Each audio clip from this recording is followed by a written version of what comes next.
J'ai à cœur de vous parler d'un sujet qui a été vraiment au centre de mon processus de guérison, de womb healing, et qui est aussi un sujet vraiment récurrent chez les femmes.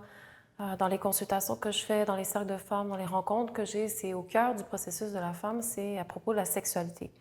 La sexualité chez la femme, il y a beaucoup de méconceptions, il y a beaucoup d'incompréhension. Et moi-même, dans mon cheminement, dans mon processus, ça m'a pris beaucoup de temps avant de comprendre vraiment qu'est-ce que c'est la sexualité. Et durant les différentes étapes de ma vie, à l'adolescence, en grandissant, j'étais vraiment dans un univers où est-ce que je comprenais pas c'était quoi la sexualité. Et si j'avais pu recevoir un peu plus de clarté par rapport à ça plus tôt, j'aurais été extrêmement reconnaissante et ça aurait changé beaucoup de choses dans notre vie parce que la sexualité chez une femme, c'est laisser entrer quelqu'un dans son intimité, c'est laisser entrer quelqu'un dans notre espace le plus sacré, le plus vulnérable, le plus puissant aussi. Et quand on regarde la sexualité qu'on a de nos jours, que moi j'ai eue, que toutes les femmes de mon entourage ont eu et que la majorité des femmes ont, c'est pas nécessairement ça qui fait qu'on peut apprendre à se connaître vraiment, puis apprendre à se découvrir, puis apprendre à savoir qui on est. Et la sexualité qu'on vit normalement dans nos jours, qu'on observe, que moi-même j'ai vécu, c'est vraiment une sexualité que je pourrais appeler une sexualité sans amour. Une sexualité qui, comme s'il n'y avait aucune conséquence à cet acte-là, à cet geste-là. C'est comme si c'était un acte dans lequel on cherche à aller chercher un high, un moment d'intensité pour se ressentir à l'intérieur parce que sinon on n'arrive pas à se ressentir pleinement, à se ressentir au plus profond de notre intimité et souvent d'aller chercher des expériences comme ça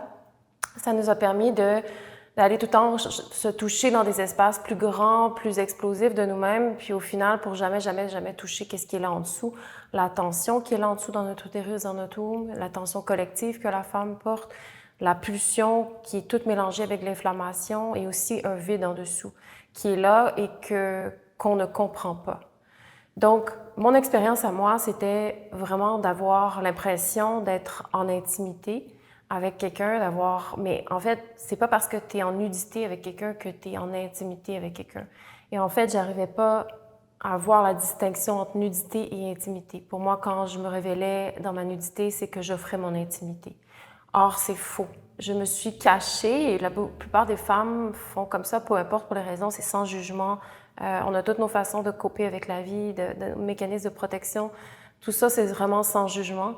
Mais il y avait vraiment une dichotomie entre ce que je présentais, donc une nudité, et en fait tout mon être qui était caché et aucune intimité était révélée, c'est-à-dire aucune partie de moi, rien de moi était révélé dans mon échange.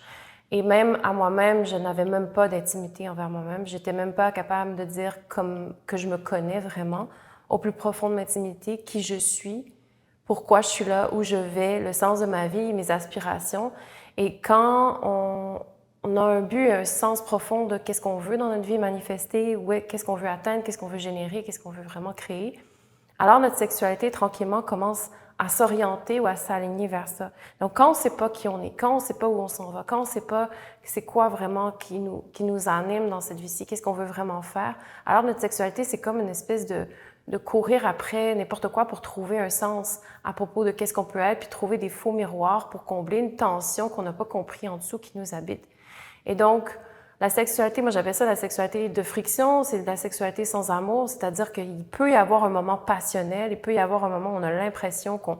va en fusion avec la personne. Mais en fait, au final, moi, mon expérience que j'ai réalisée avec le temps, c'est que c'était juste un high. Un high pour vraiment m'élever, me créer une sensation forte que je pouvais m'éclipser un moment de ma réalité, où est-ce que j'avais plus besoin de ressentir qu'est-ce qui était là en dessous et comment j'avais mal ou qu'il y avait une forme de souffrance de pas savoir qu'est-ce que je veux, qu'est-ce que je suis, qui je suis vraiment, mon potentiel qui n'était pas vraiment en train de se réaliser, de se manifester, que j'étais pas en train d'avancer sur le chemin de vraiment mon pouvoir, qu'est-ce que je veux vraiment faire dans cette vie-ci. Puis, fait que la sexualité était pour moi quelque chose qui venait combler ce vide-là, qui venait combler un mal-être, qui venait combler toute une expérience de vie qu'en dessous, j'arrivais pas à toucher, j'arrivais pas à prendre soin, à prendre conscience, à me laisser guider à l'intérieur pour faire le chemin, pour comprendre qu'est-ce qui est un peu mal en dessous et qu'est-ce qui cherche aussi à vouloir voir le jour. Puis souvent, la pulsion, nos désirs profonds viennent avec tout un enrobage d'inflammation à l'intérieur de notre womb puis notre utérus. Et cette pulsion-là, ben, comme elle n'est pas du tout comprise, elle est pas canalisée, donc elle va comme s'exprimer de façon inflammée de tout bord, tout côté avec différents partenaires, quand au final, cette énergie-là, elle est très précieuse. Et la vérité, c'est que la sexualité, c'est aussi que quand il y a des conséquences à laisser entrer quelqu'un à l'intérieur de nous, il y a des conséquences à avoir un homme pénétrer à l'intérieur de nous, ça, notre utérus, notre womb, c'est une mémoire, c'est des tissus mous, sensibles, fragiles, qui ont une sensibilité extrême, capacité de ressentir le subtil, de ressentir des énergies vraiment profondes. Alors chaque fois qu'on laisse entrer quelqu'un, chaque fois qu'on laisse rentrer une autre énergie, cette énergie-là reste à l'intérieur de nous comme une mémoire qui s'encrypte dans les tissus de notre corps, dans les codes profonds de notre womb. Et plus que la relation a été intense ou plus que la relation a été conséquente ou importante, plus que cette mémoire-là prend donc toute la place, ces intentions-là prennent toute la place. Donc, en plus de ce, disons, vide-là ou ce manque de connaissance de soi, il y a en plus de ça toutes sortes d'intentions, de relations passées qui vivent à l'intérieur, qui empêchent de voir clair sur qui on est, qui empêchent de voir. Donc, on est comme pris dans un cercle vicieux où est-ce qu'il y a toujours cette... on crée tout un univers dans lequel il y a toutes sortes d'intentions qui viennent, il y a toutes sortes de choses qui nous empêchent de créer, qui créent une forme de mur, une forme d'impasse, une dichotomie entre la possibilité de toucher qui on est, puis par-dessus, il y a tout cet univers-là non digéré qui vit en plus de ça. Donc, ce qui fait qu'on est dans un cercle vicieux qui nous empêche vraiment d'apprendre à connaître qui on est, d'entrer en relation avec vraiment qui on est, de faire des choix adéquats dans vraiment c'est qui, envers qui on veut s'offrir en intimité, envers qui on veut s'engager et pourquoi. Et dans des relations sexuelles comme ça, sans conséquences de friction, qu'on fait juste avoir une baisse, puis qu'il n'y a pas nécessairement un amour profond, il y a un moment donné où le système est taxé énergétiquement parce que ce qui se passe souvent, c'est que quand on a, par exemple, soit des fantasmes, soit des fétiches ou n'importe quel type de tension, de pulsion qui nous anime, fait qu'on est attiré vers tel type de dynamique ou tel type de relation toxique ou tel type de personne ou type d'homme. Et on recherche toujours un peu ce même pattern-là, où on a ces mêmes fantasmes, on essaie de reproduire ces mêmes situations-là. Et donc, souvent, on va trouver des partenaires correspondants à ce type de tension sexuelle-là qui vit à l'intérieur de nous, ces genres d'obsessions-là qui sont là. Et puis, on va trouver des partenaires qui vont avoir un même miroir, une tension correspondante à celle qui est à l'intérieur de nous. Ce qui fait qu'on va aller chercher des correspondances, des polarités entre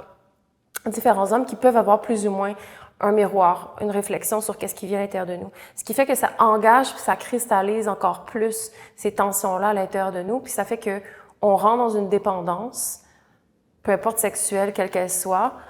comme une tension sexuelle que l'autre aussi vient nourrir. Donc, ça nous engage encore plus dans cette réalité-là. À quelque part, il n'y a rien de mal dans tout ça parce que souvent, la vie nous envoie qu'est-ce qu'on a besoin de toucher, de découvrir comme expérience pour en prendre conscience quand on est prêt à prendre conscience de quelque chose. Donc, il n'y a rien de mal à vivre des expériences, à vivre, à avoir ses fantasmes, à avoir ses obsessions. Ce qui est clé, c'est de réussir à prendre conscience de notre expérience, à prendre conscience quand il y a quelque chose qui, à un moment donné, une boucle, un pattern qui revient toujours dans une vie et qu'à un moment donné, on sent qu'il y a un mur ou qu'on sent qu'il y a une limitation ou on sent que ça nous aide pas à avancer, soit vers ce qu'on veut accomplir ou soit vers, en fait, qui on est plus profondément, ce qui est en fait une même chose. Mais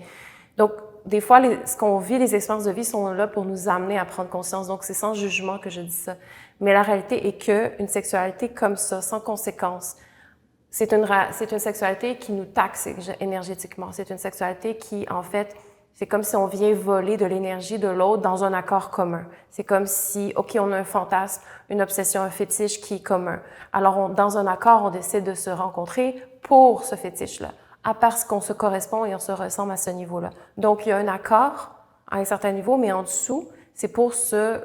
voler ou se prendre de l'énergie, on va dire, se prendre de l'énergie parce que en dessous dans notre système, on manque d'énergie fondamentale, on manque de notre énergie vitale parce qu'on ne sait pas comment aller la réveiller, comment aller la toucher, comment aller la canaliser, comment la cultiver et comment la respecter. Donc, on vit dans un monde de déficit où on manque de respect complètement à notre corps, à la beauté de notre corps, à l'intelligence de notre corps, à comment cultiver d'abord notre propre énergie vitale, notre propre énergie créatrice ou sexuelle. Et faute de ça, on va aller la chercher ailleurs à travers les différentes rencontres et échanges sexuels. Pour moi, la sexualité à travers le temps, donc il y a eu une longue déconstruction. À travers le temps, pour moi, ça a été très long avant de comprendre cette réalité-là, puis de me défaire tranquillement de de ce besoin d'énergie sexuelle-là de cette façon-là. Puis c'est le cas de beaucoup de femmes, de beaucoup de gens. On vit dans un univers vraiment comme ça et de comprendre vraiment qu'est-ce que c'est une sexualité consciente. Ça, c'est un processus que je peux commencer à vous transmettre certaines choses, mais c'est quelque chose qui doit se vivre, c'est quelque chose qui doit se découvrir. Mais ce que je peux avancer ou partager avec vous aujourd'hui, c'est qu'une sexualité consciente, ça part d'abord d'un espace parce que je veux me connaître, je veux me réclamer qui je suis. Je veux pas corrompre ou compromettre aucune partie de moi. Et parce que j'ai cette intention-là à l'intérieur de moi, l'échange que je vais avoir, c'est dans le but d'aller grandir, dans le but d'expandre, dans le but de libérer les parties réprimées. Non pas dans un espace d'inflammation, mais dans un espace tranquillement conscient qui amène de plus en plus dans les espaces vulnérables, fragiles, sincères de l'expérience humaine, sans vouloir changer la nature. Donc, c'est vraiment un espace de conscience, c'est vraiment un espace de prise de conscience de qui je suis. Et dans un échange de sexualité consciente,